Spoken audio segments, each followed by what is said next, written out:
La poussée d'Archimède est une force exercée par un liquide. Ça va. Un liquide, ça peut être l'eau, ça peut être gasoil, ça peut être pétrole, ça va, ça peut être essence. Tout ça, c'est liquide. Ça va. Sur un solide immergé. Quand on dit un solide immergé, ça veut dire quoi? Ça veut dire un solide qu'on met dans le liquide. Il faut faire attention.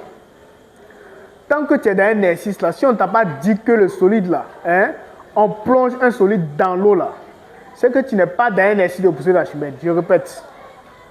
Quand tu es en train de faire un exercice là, si on ne t'a pas dit qu'on plonge un solide dans un liquide, c'est que tu n'es pas dans un exercice de poussée quoi d'Archimède. Ça veut dire que là, toute la méthode de calcul de masse et poids là, c'est là-bas il faut fouiller pour résoudre l'exercice là. On va tenter l'exercice, vous allez voir, ça va. Ça va. Donc, à chaque fois, quand tu es dans un exercice de poussée d'Archimède, on va te dire qu'on plonge un solide dans un liquide. À chaque moment, tu dis ça. Ça va. Maintenant, quand on plonge, il y a toujours dans deux cas. Premier cas, là, c'est comme ça. Soit c'est totalement dedans, ou bien il y a un peu qui est dedans, il y a une partie qui est en dehors de l'eau, c'est tout. Ça va. Donc, on continue ici.